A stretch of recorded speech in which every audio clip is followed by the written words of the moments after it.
आज आपण नवरात्री विशेष अजिबात बटाटा न वापरता मस्त उपवासाची सुकी भाजी आणि चपाती बघणार आहोत।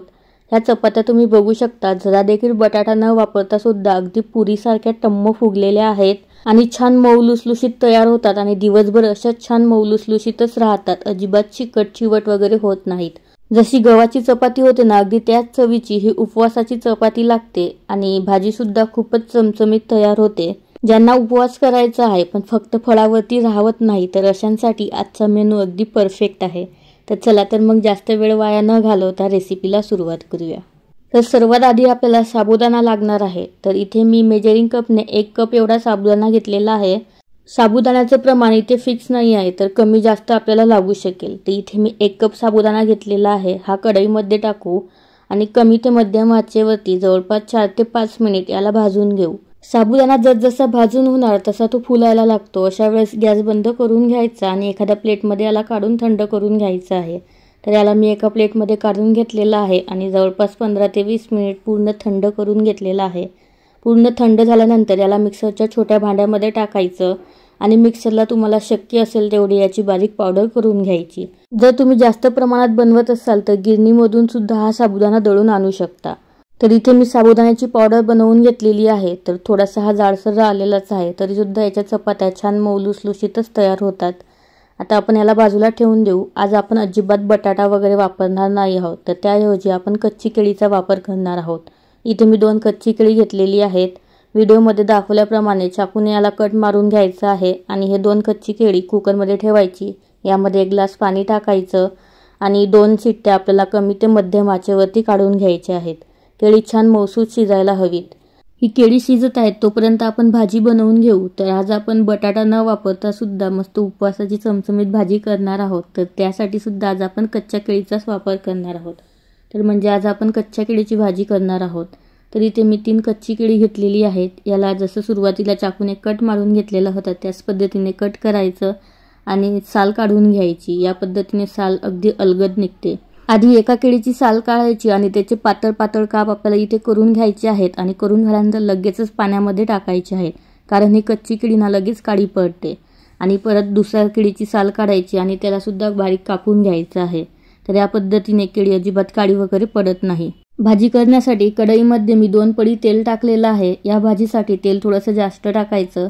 तेल थोडंसं गरम झाल्यानंतर यामध्ये थोडंसं जिरं टाकायचं। नंतर 2 हिरव्या मिरच्या बारीक चिरून घेतलेल्या आहेत ते यामध्ये टाकायच्या आणि थोडंसं अद्रक किसून यामध्ये किंवा अद्रकचे तुकडे यामध्ये टाकलेले आहेत। तर जिरं उपवासाला खात नसाल तर नाही टाकलं तरी सुद्धा चालेल। याला थोडा वेळ छान फ्राय करून घ्यायचं। नंतर जे आपण केळी कापून घेतलेली आहे ती सर्व केळी पाण्यामधून बाहेर काढून यामध्ये टाकायची आहे आणि नंतर यावरती चवीपुरतं मीठ टाकायचं आणि छान एकत्र करून घ्यायचं। एकत्र करून झाल्यानंतर यावरती झाकण ठेवायचं आणि जवळपास 1 ते 1.5 मिनिट याला वाफवून घ्यायचं आहे सर्वात कमी आचेवरती। एक अंदाजे 1.5 मिनिटानंतर परत एकदा चमच्याने याला छान ढवळून घ्यायचं आहे आणि परत एकदा यावरती झाकण ठेवून 1.5 ते 2 मिनिट वाफवून घ्यायचं आहे। तर इथे हीच प्रोसेस आपल्याला जोपर्यंत केळी जवळपास 90% शिजत नाहीत ना तोपर्यंत करून घ्यायची आहे। इथे तुम्ही बघू शकता अंदाजे 5 ते 6 मिनिटांनंतर केळी बऱ्यापैकी शिजलेली आहे। आता यावरती थोडीशी बेडगी मिरची पावडर टाकायची। ही नाही टाकली तरी सुद्धा चालेल, पण यामुळे भाजीला रंग खूप छान येतो। बेडगी मिरची पावडर सुद्धा छान एकत्र करून घ्यायची। इथे तुम्ही बघू शकता की भाजीचा रंग पूर्ण बदललेला आहे। परत एकदा यावरती झाकण ठेवायचं आणि अंदाजे 30 ते 35 सेकंद याला छान वाफवून घ्यायचं आहे।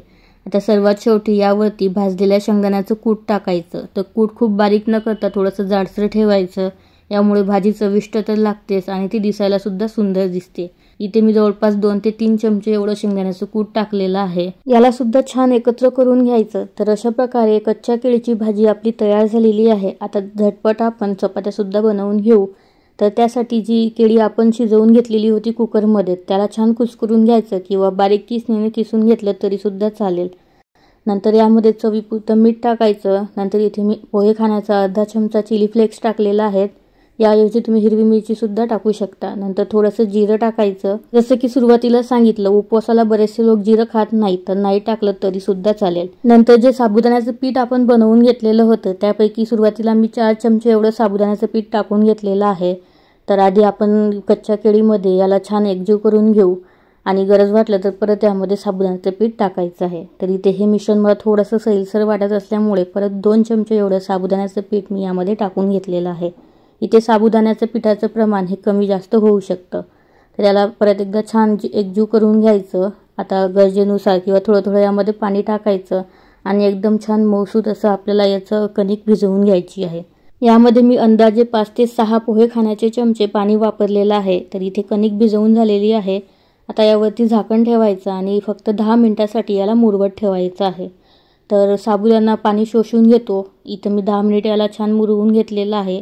पाणी शोषून घेतल्यामुळे ना हे मिश्रण आधीपेक्षा सुद्धा थोडंसं घट्ट झालेलं आहे। आता परत यावरती 1/2 चमचा एवढं पाणी टाकायचं आणि याला छान मळून घ्यायचं। पोळी बनवण्यासाठी आपल्याला ही कणिक थोडीशी नरमच हवी आहे। तर याला मी परत एकदा पाणी टाकून छान मळून घेतलेलं आहे। यापैकी एक उंडा तोडून घ्यायचा आणि हातावरती याला छान गोल शेप द्यायचा। नंतर पोळपाटावरती ठेवून याला थोडंसं मळून घ्यायचं जसं व्हिडिओमध्ये दाखवलेलं या पद्धतीने। नंतर याचा एक पेढा बनवायचा आणि यावरती जे साबुदाण्याचं पीठ बनवून घेतलेलं होतं दोन्ही बाजूला थोडं टाकून याला लावून घ्यायचं आहे आणि रेग्युलर जशी आपण चपाती बनवतो त्या पद्धतीने याला लाटून घ्यायचं आहे। ही चपाती अगदी सहजपणे लाटली जाते आणि अजिबात पोळपाटाला वगैरे चिकटत नाही, तुम्ही इथे बघू शकता।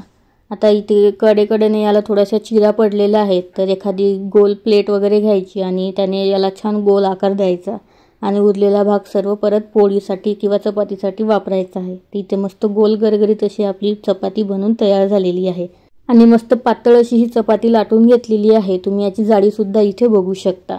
ही चपाती भाजण्यासाठी सुरुवातीलाच मी तवा गरम करायला ठेवलेला होता। मध्यम ते मोठ्या आचेवरती तवा छान गरम करून घ्यायचा। नंतर यावरती ही चपाती ठेवायची आणि जसं आपण फुलका भाजतो ना अगदी सेम त्याच पद्धतीने ही चपाती भाजून घ्यायची आहे। म्हणजे एक बाजू अगदी थोडीशीच भाजून घ्यायची आणि दुसरी बाजू थोडीशी जास्त भाजून घ्यायची। यामुळे हा फुलका छान टम्म फुगतो। दोन्ही बाजूने थोडं तेल लावून घ्यायचं आणि छान मध्यम ते मोठ्या आचेवरती चपाती भाजून घ्यायची। तुम्ही इथे बघू शकता की अगदी काठोकाठ पुरीसारखी टम्म ही चपाती फुगलेली आहे। आणि इथे मी दुसरी एक चपाती तुम्हाला इथे बनवून दाखवलेली आहे। दुसरी सुद्धा मस्त टम्म फुगलेली आहे आणि नो फेल रेसिपी आहे। खरंच खूप छान तयार होते। 2 कच्ची केळी आणि 6 पोहे खाण्याचे चमचे साबुदाण्याचे पीठ वापरून माझे इथं पूर्ण 5 चपात्या तयार झालेल्या आहेत आणि ह्या थोड्या पुरीपेक्षा मोठी साईज आहे पण खूप जास्त मोठी सुद्धा नाही। इथे आपलं ताट तयार झालेलं आहे। मस्त चमचमीत अशी कच्च्या केळीची सुकी भाजी आणि कच्ची केळी वापरूनच मस्त गरमागरम टम्म फुगलेल्या चपात्या तयार झालेल्या आहेत। सोबतच मी शेंगदाण्याची सुकी चटणी सुद्धा इथे ठेवलेली आहे। तर रेसिपी कशी वाटली हे मला कमेंट करून नक्की सांगा। आवडल्यास व्हिडिओला लाईक करा, जास्तीत जास्त शेअर करा आणि चॅनलला सबस्क्राईब सुद्धा करा।